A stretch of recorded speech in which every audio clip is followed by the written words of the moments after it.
સૌરાષ્ટ્ર કેસરીનું મોંઘેરું બિરુદ આપવામાં આવ્યું છે એવા આજ 1008 મહામંડલેશ્વર પૂજ્ય શ્રી લક્ષ્મણદાસ બાપુની વાત આપણે આ વિડીયોની અંદર કરવાની છે। તેના લેખક છે ડોક્ટર બિપિનસિંહ પરમાર અને તેમને આ લેખ લખવામાં મદદ કરનાર માહિતીના દાતા છે વજાભાઈ ભગત। તો આવો આપણે આજ લક્ષ્મણદાસ બાપુના ઇતિહાસ વિશે જાણીએ। આજે અહીં ભાલની ધીંગી ધરામાં જન્મેલ એક દિવ્ય આત્માની માનવ યાત્રાની વાત કરવાની છે। આ વાત ઉપર હજી કાળનો એકેય કામળો પથરાયો નથી। ભાલના પાટનગર સમા ધંધુકાથી થોડે આગે એટલે કે 3-4 ગામના અંતરે ભાલ અસ્મિતાને ઉજાગર કરતું જસકા નામે ગામ। લોકો ખાધે પીધે સુખી અને હળીભળીને રહે, એકબીજાનો આદર કરે અને વિપત આવે એટલે પડખે ઉભા રહે। આ ગરવા સરવા ગામમાં હીરબા સાવડા નામે એક ધર્મપરાયણ જીવ રહે। જાતના કારડિયા રાજપૂત, લીલી વાડી જેવું એમનું ઘર। એમની આ લીલી વાડીના આંગણમાં લક્ષ્મણસિંહ નામનો એક દીકરો રમે। તેમનામાં તેજસ્વીતા, આધ્યાત્મિકતા, અભિલાષા અને જનસેવાની ભાવનાની તાલાવેલા જોવા મળતી। જોત જોતામાં આ બાળ લક્ષ્મણસિંહ વાંકડો જુવાન થઈ ગયો। જુવાનીએ એના અંગે અંગમાં કેસરીયો રંગ કાઢ્યો છે। આબ સરીખા કપાળ ઉપર ક્ષાત્ર તે જગારા મારે છે। વિશીની આર સરખી વાંકડી મૂસોમાંથી રોગી મર્દાનગી નીતરે છે। એના ઘટમાં ગૌ સેવા, સમાજ સેવા અને રાષ્ટ્ર સેવાનો સાગર ભૂગવે છે। ભુવડ સાવડા અને વનરાજ સાવડા જેવા નામ જેવું નામ કાઢવા માટેની હોશ જાણે એના હૈયામાં હમસી ખૂંદી રહી છે। રાજાશાહીનો સમય છે। રાજા તરફથી લક્ષ્મણસિંહ સાવડાને પોલીસ પટેલનો હોદ્દો આપવામાં આવેલો છે। લક્ષ્મણસિંહ સાવડા ઘોડા ઉપર સવાર થઈને રોજ જસકા અને તેની આજુબાજુના ગામડાઓમાં આટા મારે છે। તેને સોંપવામાં આવેલા કોઈ પણ ગામમાં ચોરી, લૂંટ કે એવા કોઈ બનાવ બને તો એવા જાકૂબના ધંધા કરનાર સામે લક્ષ્મણસિંહ સાવડા સખ્તાઈથી કામ પાર પાડે છે। લક્ષ્મણસિંહ સાવડાના લગ્ન પડખેના ખડોળ ગામના બારડ શાખાના રાજપૂતની કન્યા સાથે થયેલા છે। કંકુની લોયલી સમી રાજપૂત કન્યા પરણીને લક્ષ્મણસિંહ સાવડાનું ઘર શોભાવી રહી છે। વર્ષના દહાડે લક્ષ્મણસિંહ સાવડાના ઘરે એક દીકરીનો જન્મ થાય છે, પરંતુ દીકરીને લાડ ડડાવવા જેટલો એની પાસે વખત નથી। પોલીસ પટેલનો હોદ્દો અને ઘડીભર જંપવા દેતો નથી। ઘોડા ઉપર પલાણ માંડીને રોજ સવારથી સાંજ સુધી આજુબાજુના ગામડા ખૂંદવા પડે છે। રોજના ગામડાઓમાં આટો ફેરા કરતા કરતા એક દિવસ ધંધુકા ગામના નદી કિનારે આવેલા શાંતિદાસ બાપુના આશ્રમે જઈ ચડ્યા। શાંતિદાસ બાપુ નામના પવિત્ર સંત એ આશ્રમને શોભાવતા હતા। એ સંત સાથે લક્ષ્મણસિંહ સાવડાની મુલાકાત થઈ। સંતના મુખેથી નીતરતું દિવ્ય જ્ઞાન લક્ષ્મણસિંહ સાવડાના અંતરને અજવાળી ગયું। અંતરમાં પડેલું સંતત્વનું બીજ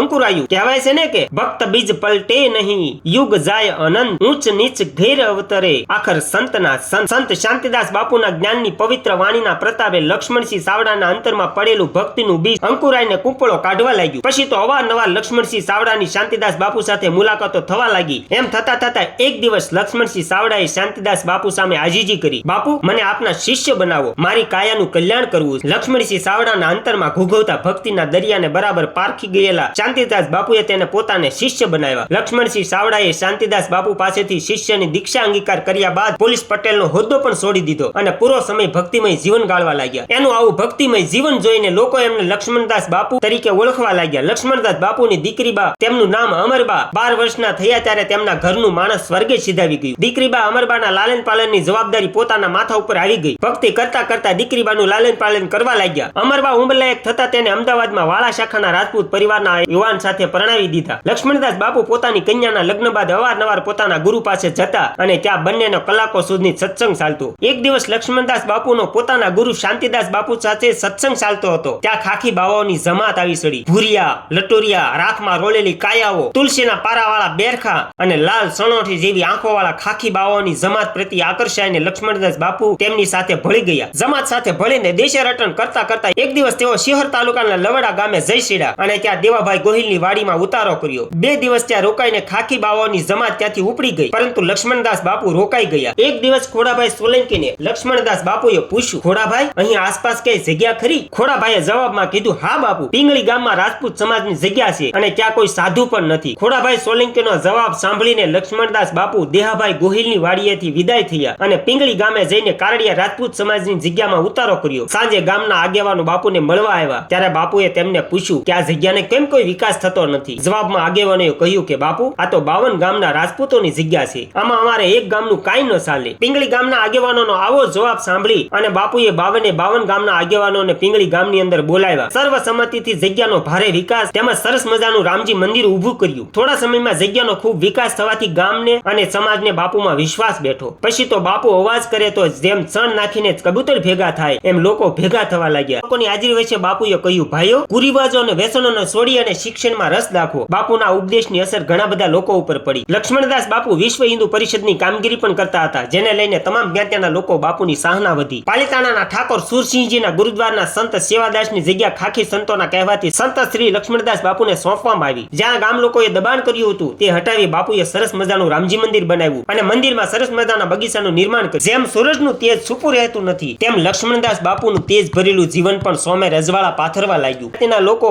અને બધા સંપ્રદાયના સાધુ સંતો બાપુના તેજસ્વી જીવનથી અંજાય તેમને આમંત્રણો આપવા લાગ્યા અને બાપુએ આમંત્રણને માન આપી પાલતાણા પંથકમાં ધર્મસભાઓ યોજવા લાગ્યા અને બાપુ તમામને તેજસ્વી જીવન જીવવા માટેનો મહામૂલો ઉપદેશ આપવા લાગ્યા. બાપુના ઉપદેશની લોકો ઉપર ખૂબ અસર પડી. રાજકીય આગેવાનોએ પણ બાપુને પોતાનો આદર્શ માનવા લાગ્યા. એક દિવસ બાપુએ કેટલાક રાજકીય આગેવાનો સમક્ષ કારડિયા રાજપૂત સમાજનું બોર્ડિંગ બનાવવા માટેનો પ્રસ્તાવ મૂક્યો, જેના કારણે ભાવનગર શહેરમાં બોર્ડિંગ બનાવવા માટે જમીન ફાળવવામાં આવી અને 52 ગામના રાજપૂતોને સાથે રાખી ફાળો એકઠો કરી તે જગ્યા ઉપર પિંગળી ગોળ નામે એક બોર્ડિંગ બનાવવામાં આવી, જે બોર્ડિંગનો લાભ કારડિયા રાજપૂત સમાજના વિદ્યાર્થીઓ આજે પણ લઈ રહ્યા છે. ત્યારબાદ બાપુ પાસે આકોલાળી ગામના મંદિરનો પ્રશ્ન આવ્યો. એ પ્રશ્ન ગામ લોકોને સાથે રાખીને ટ્રસ્ટ નિર્માણ કરી હલ કરવામાં આવ્યો. ત્યાં પણ સુંદર રામજી મંદિર, ગૌશાળા અને સરસ મજાના બગીચાનું નિર્માણ કર્યું, જ્યાં હાલમાં સરસ્વતી દાસજી નામના સંત સેવા પૂજા કરે છે. શિહોર તાલુકાના ટાણા ગામમાં સ્વામી જમનાદાસજી ભાણજીએ અગિયાળી રોડ ઉપર બાપુને પ્લોટ ફાળવ્યો, પણ બાપુ આ જગ્યાનું શું કરે? જેથી આ જમીન ઉપર રામજી મંદિર અને અંબાજી મંદિરનું નિર્માણ કરવામાં આવ્યું. ત્યાં એક સેવકે બાપુની મૂર્તિની પણ પ્રતિષ્ઠા કરી. હાલમાં ત્યાં વજા ભગત સેવા પૂજા કરે છે. દાસ બાપુના જીવનની તમામ આશા તૃષ્ણાઓ ટળી ગઈ હતી. એનું જીવન શેખ સુધી ગંગાના નીર સમૂહ પવિત્ર હતું. એને જેટલા મંદિરોનું નિર્માણ કર્યું એનાથી અનેક ગણી ધર્મસભા યોજી લોકોને સત્માર્ગે વાળ્યા. અયોધ્યા ખાતે સ્વતંત્ર સંગ્રામમાં પણ તેમણે અનેરો હિસ્સો નોંધાવ્યો હતો. કારડિયા રાજપૂત સમાજમાં જન્મ લઈને સંત બનનાર લક્ષ્મણદાસ બાપુએ જીવનમાં સાધુતાને દીપાવી હતી. ક્ષાત્ર તેજમાં સંતત્વ વિકસ્યું હતું. એથી જ એને સૌરાષ્ટ્ર કેસરીનું મોંઘેરું બિરુદ આપવામાં આવ્યું હતું. સાધુ સમાજે 1008 મહામંડલેશ્વરનો તાજ એમના શિરે પહેરાવી તેમની યથોશક્તિ કદર કરી હતી. આ મહામંડલેશ્વરનો તાજ એમનામાં રહેલી આધ્યાત્મિક શક્તિ, સમાજ સેવાની પ્રબળ ભાવના, પ્રભુ સેવાનું અવિરત ઝરણું અને રાષ્ટ્ર સેવાને અભિવાદન હતું. હાલના ભોગવાદી માહોલની વચ્ચે પણ ક્યાંક ક્યાંક મહામૂલા રત્નો નિપજતા હોય છે. એ હકીકતને સાર્થક કરી જનાર લક્ષ્મણદાસ બાપુ અનેક ગૌશાળા, રામજી મંદિર નિર્માણ, સમાજ સુધારણા, રાષ્ટ્ર સેવા અને અનેરી આધ્યાત્મિક ઉત્કંઠાની અમર જ્યોતિ જલાવી વિક્રમ સંવત 2070 અષાઢ સુદ સાતમને શુક્રવાર તારીખ 4 જુલાઈ 2014ના રોજ અનંતની વાટ પકડે છે. પરંતુ અક્ષરદેહ કાયમ આપણી વચ્ચે છે. નામ રહંત ઠકરા, નાણા નવ રહંત, કીર્તિ કેરા કોટડા, પાડા નવ પંડત. જય લક્ષ્મણદાસ બાપુ.